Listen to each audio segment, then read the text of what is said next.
Cold winter temperatures cause your heating system to use more energy to keep you warm. This can drive up power bills. Customer-owned Novak is here to help with tips. Set your thermostat at 68 degrees or lower.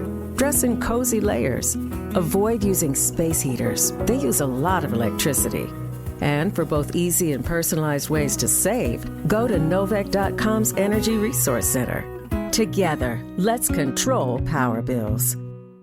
You want to know what wagertainment is? It's the picks, the analysis, the information, mixed with the laughter and the entertainment. Smart sports betting content that'll put a smile on your face. The BetQL Network, streaming live each day and helping you bet smarter. If you're a sports fan, you know why you should listen. It's sports betting content without the BS. No hot takes, no nonsense. All the insight you need to bet smarter is at BetQL.com. And listen to the BetQL Network, streaming live right now on Odyssey. Call the Fan at 877-337-6666. Powered by Superbook. Better odds and favorable prices.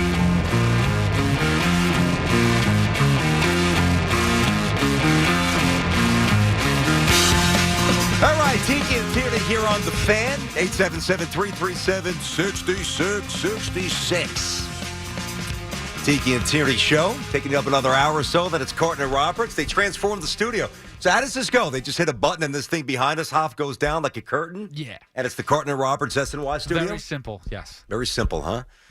They've been good to us. Yes. Everybody has been good to us here so far. I mean, do you expect, listen, I mean, geez, if they don't welcome you on the first day, I mean, you have to wonder what the hell you're walking into. It's true.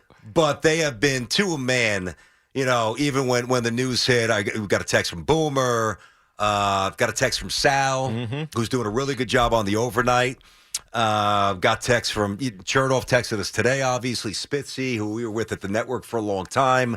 We were on with Gio last week. You and I went in separate days. We were in with Craig and Evan. It's good to be part of the Fan family, man. Agreed. It's great. It's very good to be part of the chat with all family. these people, man. It's nice. 9 years on the network. We probably took as many calls in the first 3 hours as we did like 2 years. But think about this by design. You know, national radio is far more topic oriented. It's a different vibe. It's a different speed. True. I got tired of it. Yeah. Well, I got tired of it. It's hard to get passionate about it. That's the thing. Like, one of the great things about national radio is that you do get a chance to expand on topics that are maybe less repetitive, but you don't have that connection, that link to a city and a common fandom.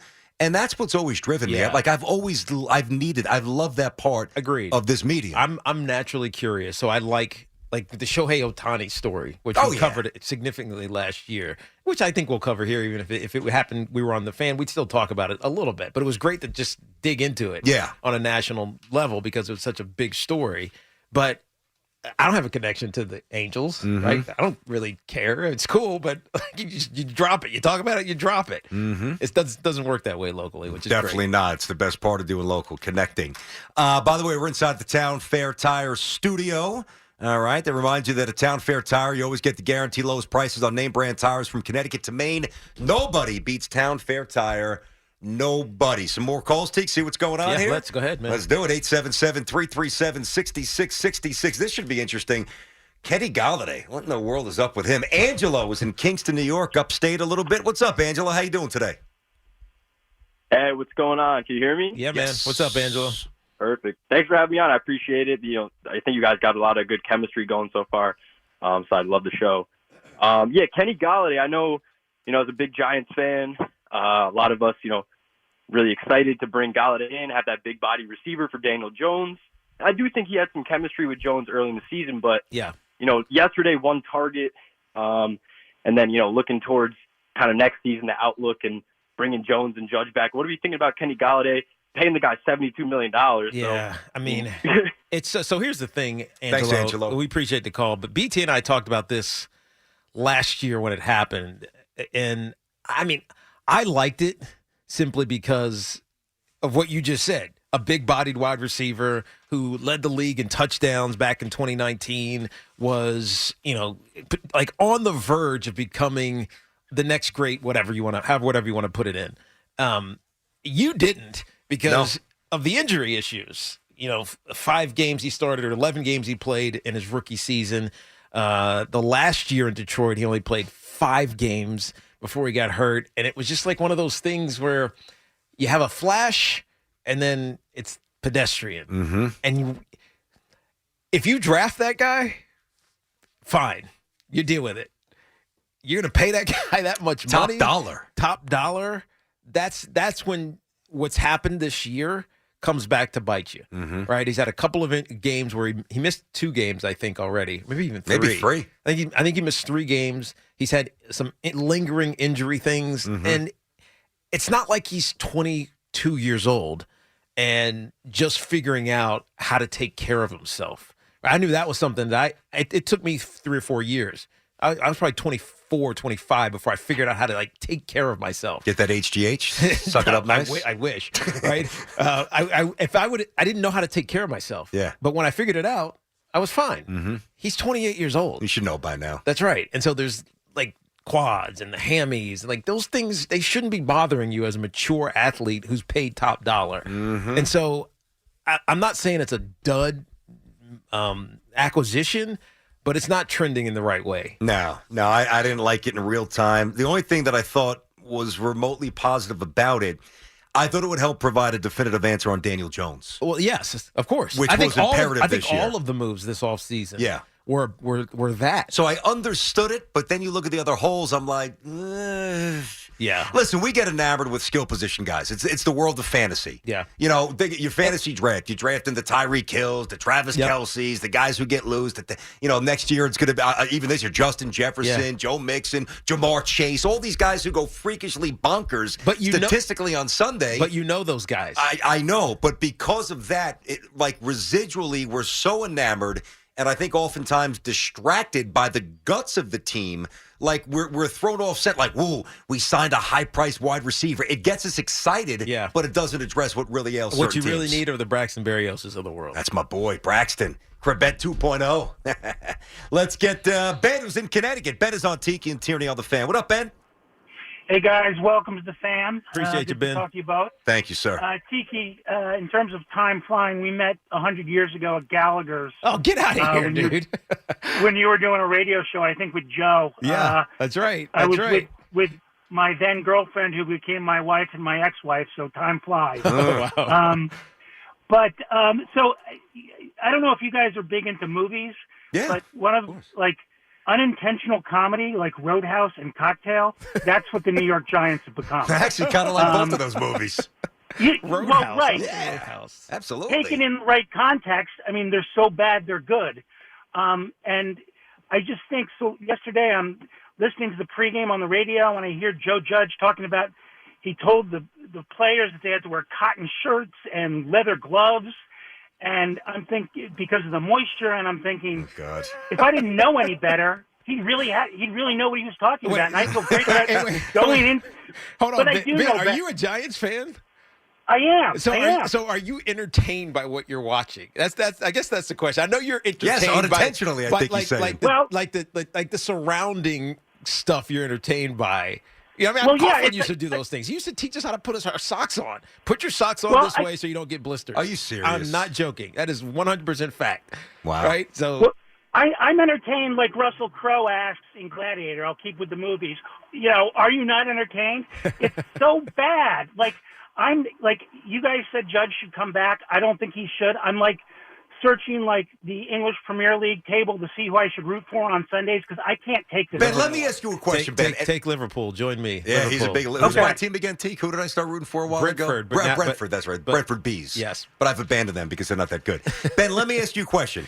In order of culpability, all right? In order of culpability from most culpable to the least culpable, give me the top 3 in the Giants organization. I'm going to write this down. Most culpable would be number 1. Go.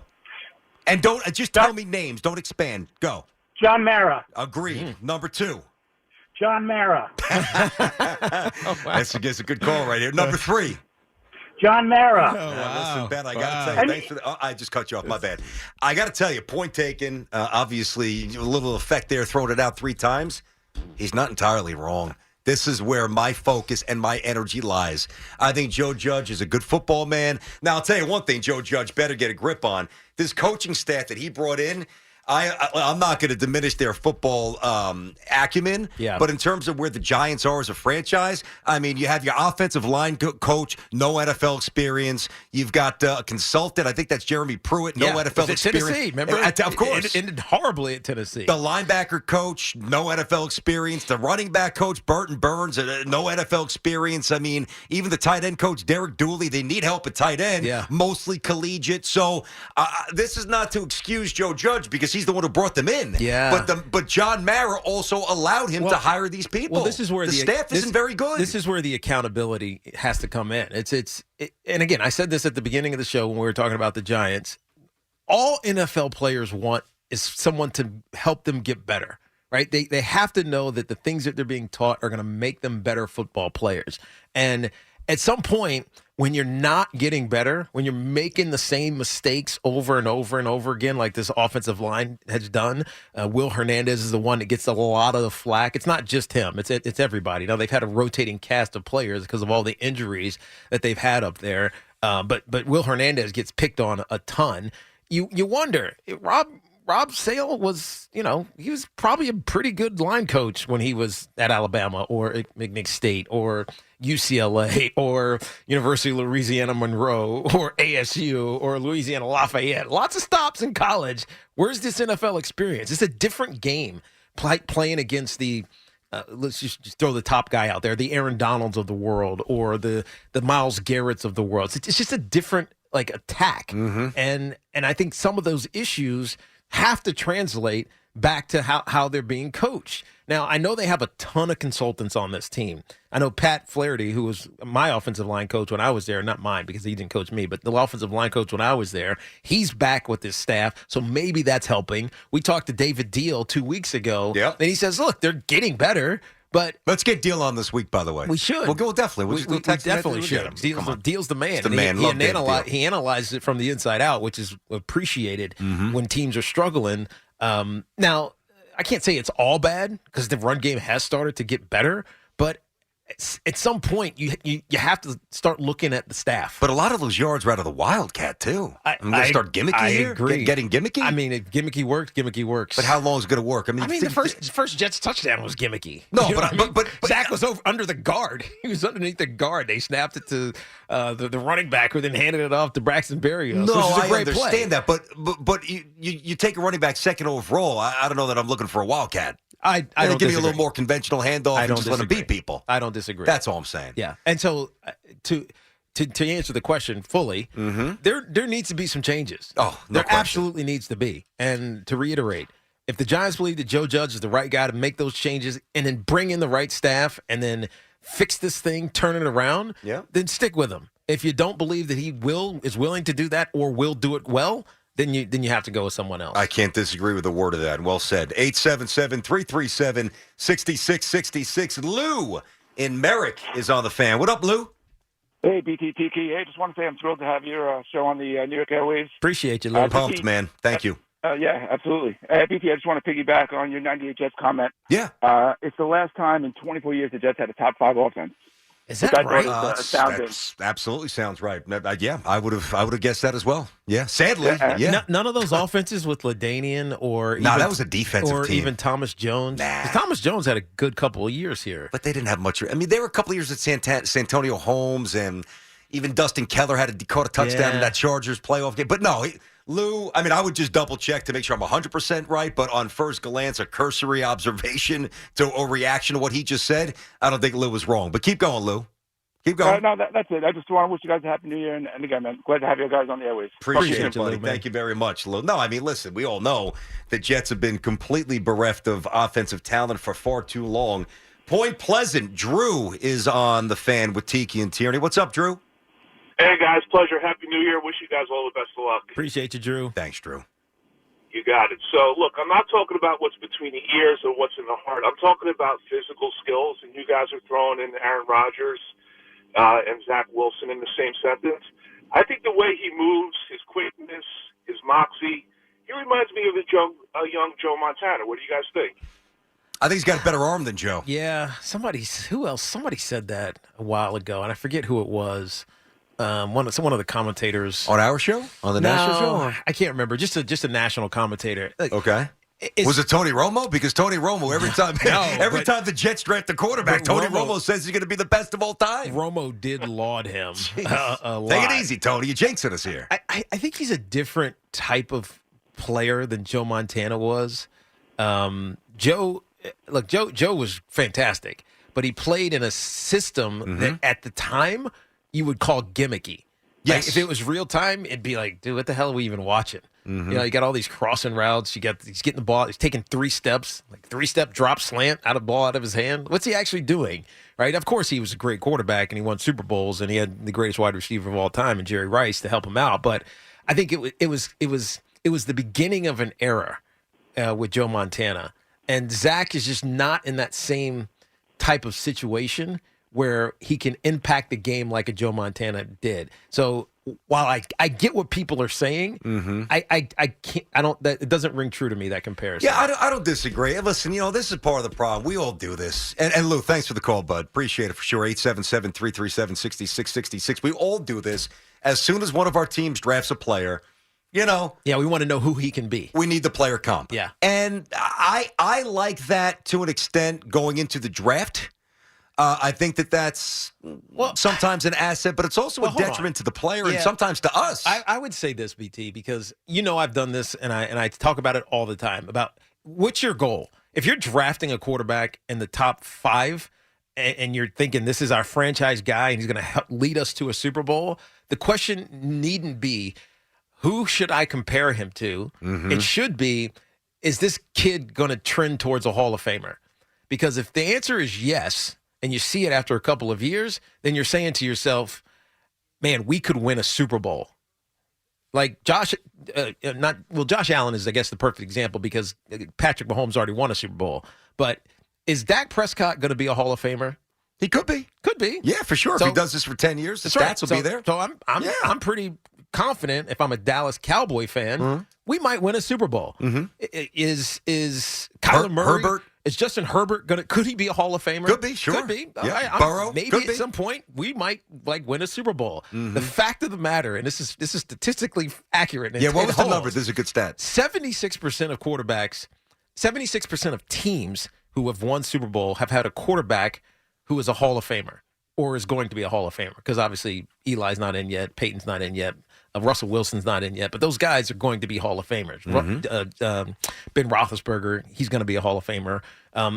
You have to have either a Hall of Fame quarterback, and the other 24% that isn't, they have all-time great defenses. Now, the challenge in today's game, it's almost impossible to have an all-time great defense. The rules don't allow it. The rules don't allow it. You can't just beat the crap out of teams like the Chicago Bears used to. With the Ravens. Or the Ravens like they did with us in 2000. Or the Buccaneers, who were just intelligent and smart and aggressive as hell on all 3 levels.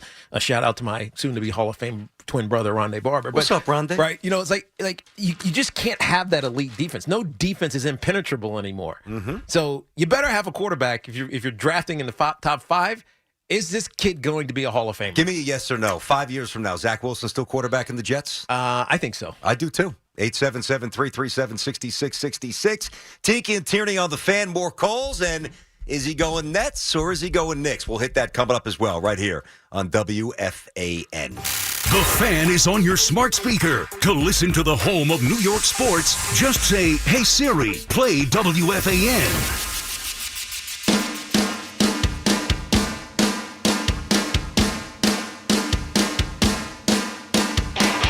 All right, Tiki and Tierney back on the Fan. 877-337-6666. Twitter at Tiki and Tierney. How about that Antonio Brown circus yesterday? Man.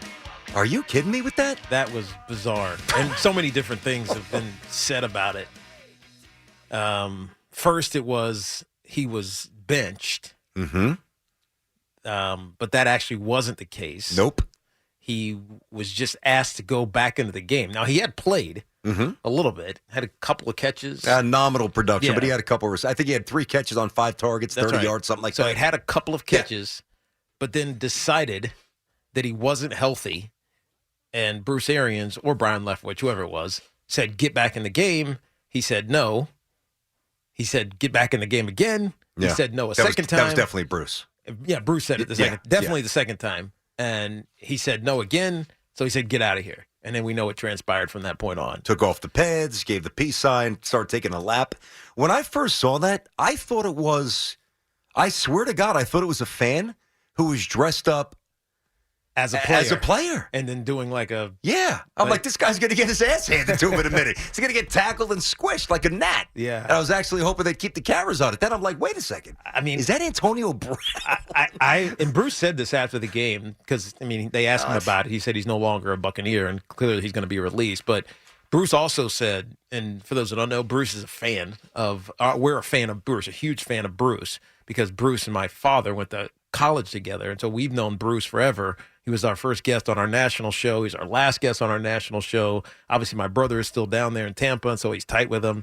But Bruce said after the game, and however many years he's been coaching, got to be 20s, maybe 30-something at this point, he's never seen anything like that. And I got to tell you, I've never seen anything like that. I've seen guys get, like, pissed and throw their helmets, like throw their gloves.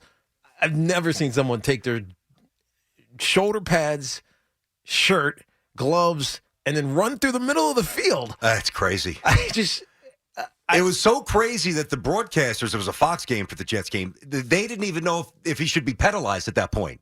Remember, they were kind of discussing that. That's right. They're like, is that a penalty? And the answer obviously is no. Then they brought in the rules official because what would the penalty be? Yeah. I mean, the penalty is you acting like a complete knucklehead clown, and you're going to have to deal with that in your own private life at this point. And again, not to be insensitive to whatever issues Antonio Brown has. And Tom Brady had his back. And that's the classy route. You don't need to get up there and bury him, I'm sure. Listen, they're all disappointed, but I'm not Tom Brady, so I don't need to keep harmony on the lock or on the team. I think the biggest mistake, and again, Tiki's known Bruce literally since you were born. Yeah. There was a picture where you and Rondé are on Bruce's lap. Of course, Bruce is swigging scotch. He was probably wasted, as he usually was when he was in with us, too. No, I know. And you guys are little babies, and he was watching you.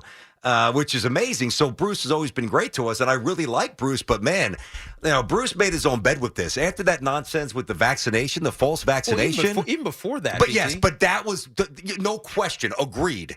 But the vaccination cards, to me, was the height of irresponsibility and unprofessionalism, and no way. I know why you brought him back. Godwin got hurt. You want to win the Super Bowl. I get it. This year. Yes. But that was ridiculous that they brought him back after that nonsense. Yeah, I mean, that probably warranted a suspension. I'm surprised, honestly, BT, the league didn't do it. Because right? That's true. And the league, in so many ways, kicked the can down to the team. And I don't know if that's fair to some of these teams, because with anything else, like literally anything else, the league is going to take control over the discipline. But when it comes to vaccination and how it's monitored or the testing procedures, they kick it to the league or kick it to the team. That was the same issue with the Aaron Rodgers drama in Green Bay when he said he was immunized. And then we were starting to question, he wasn't vaccinated. Did the team know he wasn't vaccinated? Yeah. Was the team testing him daily like he's supposed to be tested? Why was he doing the media conferences without his mask on? And their response was, we mask him. We make sure he's masked in the locker room. Once he's in the media room, which, by the way, is right next door to the locker room. And still part of the protocol, by the way. Exactly. Allegedly. Then that's not our responsibility. That was a circus, too. But my point is they let the team handle that when the league should have handled that. I agree with you. Just like the league should have handled this vaccination issue with Antonio Brown and allowed Bruce to save face. Because now Bruce looks like I don't, you know what I mean? He looks it's soft, man. Look. I'm a big Bruce fan, but he looks terrible with this. It's a bad look. Hey, when did Goodell go from, shark to a little guppy? I don't know. And this guy, he was ruling the universe with an iron fist. He lost his whole backbone. Yeah, he was. He doesn't do anything anymore. And the shame is that Antonio Brown is a casualty of it. Will never play in the league again. Nor should he. I don't feel sorry for him at this point. Maybe somebody says, no chance. I mean, no chance. I don't know. Tom Brady after the game said he thinks he's going through something. He hopes he gets the help. You got to show some sympathy and empathy. And I agree. I hope so too. And I do as well. Do it on your own private watch. I don't want anything bad to happen to anybody. Period. Me neither. And especially one of the the football brethren. But he's made his bed every single time. Yeah, it's a privilege to play in the NFL. Yeah. It's not your right. That's right. That's right. Absolutely. I hope that he seeks the medical counsel and intervention. And trust me, I have a big heart. I'm not a calloused individual. I don't want to see people just struggle inherently. But I don't need to see that. No. I mean, don't get me wrong, it was entertaining. But I mean, he shouldn't be in uniform. He's not fit to play right now. Bizarre. Let's get Leslie in North Holden, New Jersey. What's up, Leslie? How are you today? Tiki and Tierney, what up? I'm good. Hi, Tiki. It's great to talk to you. What's up, Leslie? I'm just wanting to tell you, this is so random, but I'm looking at your book, By My Brother's Side, that I have signed by you. Oh, cool. Did I sign it for you, or did you get it somewhere signed? I'm trying to remember. This was years ago. Yeah, I mean, we did those. My kids were like 2, and AJ's now 19. So there you go. It's you and your brother, and there's like a sticker. I think it was given as a gift. Yeah, okay. Yeah, so I just wanted to let you know that. I'm sorry I didn't meet you in person to sign it. Yeah, I did, and I'm so glad to talk to you. Likewise. Okay, so my question sounds like a very happy person. I know. That's because she's talking to us. I'm excited to talk to you, yeah. Well, Tiki, I don't know if you're excited to talk about me. You haven't even addressed me, but it's all good. I'm excited to talk to both of you guys. I got you. Okay, so I need your guys' honest opinion. I'm sure I'll get it. I really, and I don't mean to sound mean, but honestly, in the last maybe 2 months, I honestly feel it was like Joe Judge hit on the head with something, because I feel like he sounds so unscrewed, like he's just not making sense. Well, he's he's probably been frustrated all season long. I think what you're hinting at is what BT and I have been talking about for most of the day with the Giants, is that he's trying to find an explanation that takes the pressure off of his locker room. And by screaming about it and by, I don't know, taking us down routes that don't make any sense. It's not what we as fans care about. He's trying to distract, right? It's I think it's PR 101. Like, talk about what you want to talk about. Don't talk about what, the question is, why did you run the ball so much? Or what about Mike Glennon? Why not XYZ? Or, I'm going to talk about this instead. And so when you start doing that, the smart fans, and you're clearly one of them, Leslie, they're like, what are you even referring to? And so I think he's grasping because of the pressure that's starting to get put on him by media. I give him a lot of credit, because a lot of coaches in situations that the Giants are in just clam up and they don't say anything. They get really like ornery. He's showing his emotion. He's showing his feisty side. He's still invested emotionally. That's right. And I respect that too. I respect that. I think he needs to show it a little more succinctly. I don't want to hear about the culture when you've lost 5 straight games by double figures. That's right. I don't want to hear about the culture at that point. It's not congruent with what we're watching every Sunday. We've had multiple Giant fans call us today and tell us they didn't even watch the game. I know. I mean, a 50-year Giants fan didn't even watch a second. Like, preemptively said, I'm not destroying my Sunday by watching this loser crap. And by the way, here's the other thing, too. And Tiki knows I love my golf analogies here, right? Nobody wants to hear the golfer at the major, like when he rinses a shot on 18 or on 3 putts, whatever. In a meaningful moment, nobody wants to hear the golfer say, well, somebody coughed in the crowd during my backswing.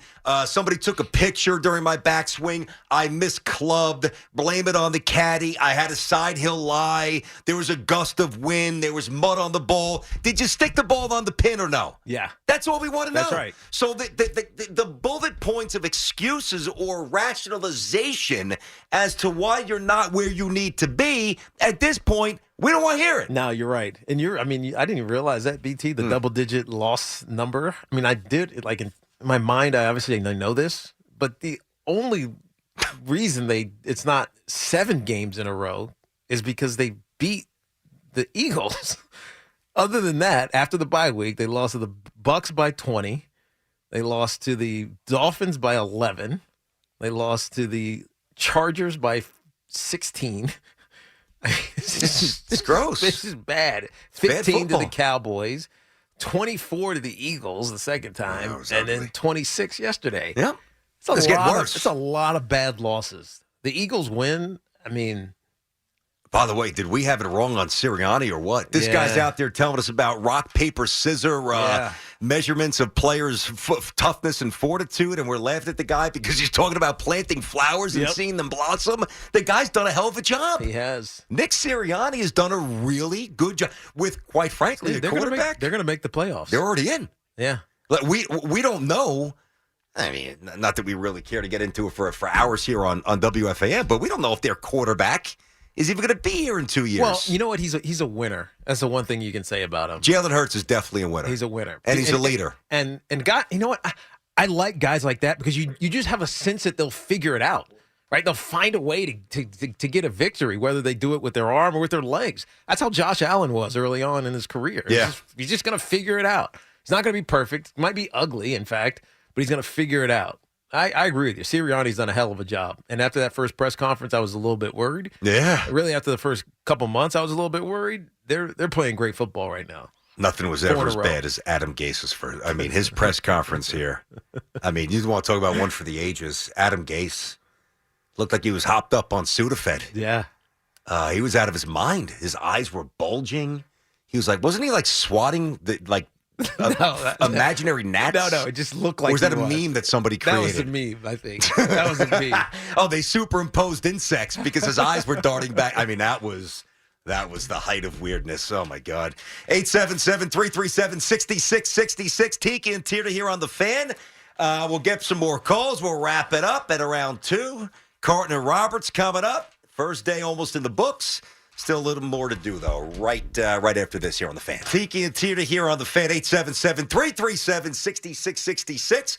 We got you about 10 more minutes, then Carton and Roberts fly on in. So this will be what? We have about 2 minutes to get out before the studio converts? Yeah, BT doesn't know how to do this. Well, listen. Well, here's the thing. though. Wait. Carton took up about 2 minutes of our show when he jumped on with Gio and Boomer this morning. So you better believe we're going to reciprocate and take 2 minutes of their show. Sorry, Evan. Evan gets is just stuck in the residue.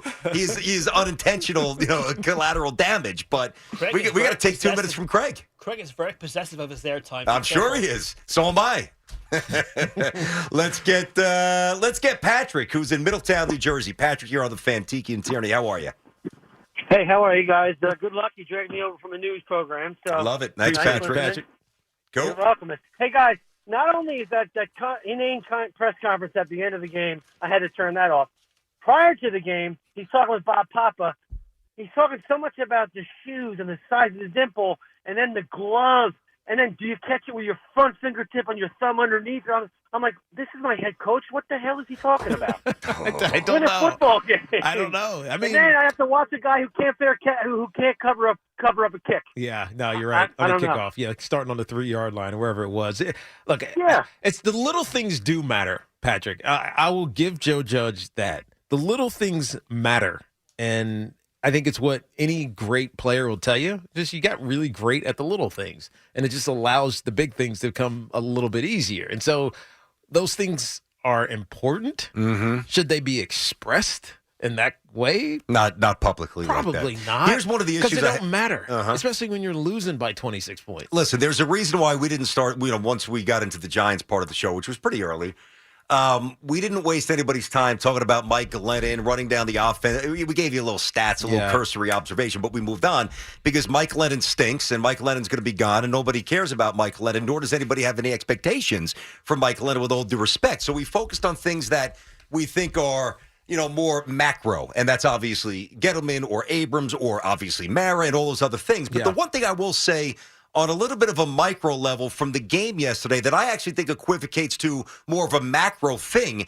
Why are you down 14-zip, all right, and it's 4th and whatever, not long, from the Bears 48, and you punt? Yeah. Now, I understand that Mike Glennon's probably not going to get you the requisite amount of yards. I understand that. But to me, watching that, I'm sitting there saying, all right, is Joe Judge so and I'm asking myself the question, is he so worried about not getting throttled 42-6 that he's just trying to punt it, waste time, field possession? Like, were you even I know you couldn't win, but were you even trying to win? That was you have nothing to lose. Nothing to lose. Go for it. And you might as well go for it and see what happens. The hell's the difference? Well, otherwise, you're just kind of setting yourself up to, I don't know, you're like conceding. You got to try to win. It's like you're conceding. Correct. Early in the game. I'm trying to find that series. It was pretty early. Yeah, so it was a fumble, then there was interception, 2 touchdowns off of that. That series happened. Yeah, I mean, it was 7 minutes left.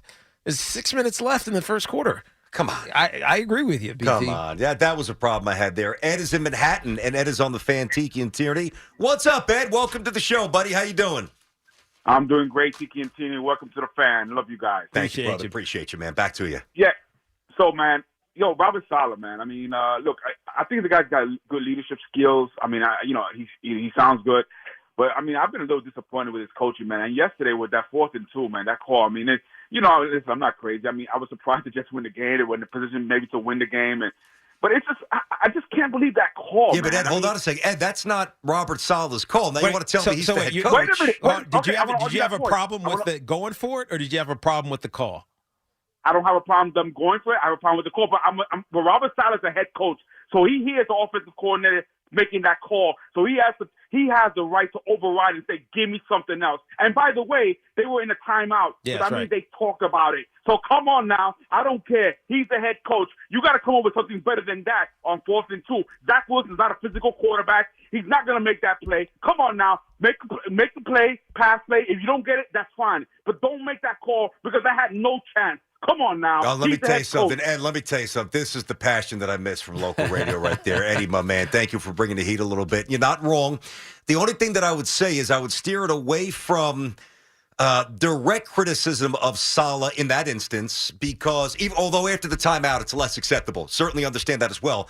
But, again, the way it was explained post-game, the play actually was for LaFleur to fully communicate to Zach Wilson that he was to flip it to Berrios on almost not really a reverse, but that Berrios was supposed to get that ball. Yeah. Now, would you prefer your head coach go out there and say, listen, we had a good play, but my rookie quarterback messed it up? No, nobody wants to hear that. Take the bullet. But that's what happened. Well, I understand, but you don't say that. Yeah. So what you do is you do what he did, whatever. He actually... I didn't have an issue with it. He actually said 2 things. He said the play should have been going to Berrios. They should have handed it off to Braxton Berrios on the reverse. And who knows if it would have scored. It probably would have because they had him out leveraged to the left side of the offense. They had him out leveraged. It probably scores. But he then follows up and says, but Zach made the right call, right decision. Well, that's confusing because the A-gap was stuffed. It was, but there's nowhere to go. So apparently there was 2 plays, and they do this all the time. You see them, you hear them at the line of scrimmage. They're going kill, kill, kill. That means they're killing the first play, giving you the second one, or we're saying we're okay, and that means you're keeping the second. Whatever, it doesn't matter. Like you had 2 plays at the line of scrimmage. Zach Wilson had the choice normally with the play call. What Robert Saleh was saying is that the play shouldn't have given Zach Wilson the choice to keep the ball. What he's saying was it was miscommunicated and that there should not have been an option for him to keep the ball. Make it go to Berrios. It should have gone to Berrios regardless. And that's why I said LaFleur didn't communicate it properly to Wilson. Yeah, but he didn't say that, though. Because he implied it strongly. He did, but Saleh also said Zach made the right decision given the look that he was given. He just didn't. Well, I don't agree with that. Do you? I mean, you're the football guy. I'm not going to get into the weeds of schematics. The A-gap there was 9 guys in the A-gap, basically. 13,000 pounds. A-gap was closed, man. I know. Right? When there's a guy head up on the guard, that's closed, period. Because you know he's going inside. Yeah. Right? He's not the head up guy on the guard is not going to stem to the out. It doesn't make any sense, right? So the A gap is closed when the guards are both covered. So Robert Saleh actually said contradictory things. If I really want to dig into it, I'm not, because I don't mind that the Jets lost. I'm not a Jets fan, so whatever. And I think they showed that they can hang with one of the best teams in football, even though the Bucs have not actually played like one of the best teams the last couple of weeks. And they're also banged up. They keep winning, but whatever. I mean, they're not.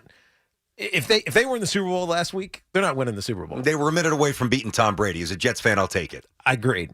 But just to get technical with what he said, he said two contradictory things. That's fair. Just saying. No, you know what? That's fair. And listen, we talk about rookie quarterbacks diagnosing what's in front of them in real time. I also think a rookie head coach explaining a frenetic situation, I think there's a certain calmness that will eventually, and clarity, that will permeate the good ones. And hopefully Robert Saleh is going to be a really good one for the Jets, where maybe it's less confusing. And less contradictory. Well, you get better so that you start situationally preparing for those moments, so that when they happen, you've practiced them, as opposed to let's time out. Let's figure this out and call. Let's go to the sideline and figure this out. And then it still gets confused. That's I'll tell you, of all the things that drive me nuts when a team, but the Giants do this too. It's like, how does this happen? It is so fundamentally unacceptable when you call the timeout and you come off a timeout and you don't know what the hell you're doing. Well, it's worse when you call a timeout and you come and get a delay of game penalty. Oh, that's I've the seen height a couple of times. That's as bad as it gets. Agreed. All right, partner. One show in the books. One show, man. Just about. This was a lot of fun. It was. And I'll be home to pick up my kids. I know. So when do we target Eli Manning on? Is it going to be Thursday-ish? Yeah, I'm just gonna try. Send him a note. Wednesday or Thursday? See what he says. Initially, we were thinking about the first day, but we wanted to be interview-less on the first day. So Teague and I had a little room to breathe and give you guys a sense of what's coming. Obviously, as we get deeper into the show, get a couple of shows under our belt, we'll start to incorporate some built-in things that we did on the national level, but obviously with a completely local twist. That goes without saying. Yeah, we're not doing wrapping around the league. Kind of games that happened this weekend. No. And that's about it. Hoff, anything to add there, Mr. Hoff? I think this was an awesome first day. I'm looking forward to really being part of this team and killing Tiki as much as possible on there. Listen, there's one rule. You're going to kill me, man. Listen, there's one rule, and it applies to every show Tiki and I do together. I got to be the whipping boy? I'm right, and he's wrong. There we go. I didn't watch Sopranos yet. That's the only thing I haven't done. I apologize. We got to fire this guy. I watched it again. In the last 3 weeks, I have rewatched Sopranos. Nice. I'd have to say, seasons 3 and 4, like when Adriana has the club and Chris is all coked up and on the wrong side. She's going to get killed at some point. Yeah, well, don't give it away, Tiki. You didn't see it. It's only 2022. Hoff has yet to see the Sopranos. All right, listen, if you guys missed anything, let's go to Twitter at Tiki and Tierney, at Tiki Barber, at Brandon Tierney. Tiki, say goodbye. Appreciate you guys. All Talk right. to you soon. Yes, sir. Soon will be tomorrow. Coming up at 10. Coming up next. Look at this. What a teammate. Right on the button. I'm not going to cut into Carton Roberts' time, despite them cutting into ours this morning. It's all good. Stick around. Watch him on the Simulcast on SNY. The boys will take you for the next couple of hours into the late part of the afternoon. And Teague and I will be back tomorrow at 10. Have a great day. We'll see you soon, New York. Bye-bye. Peace.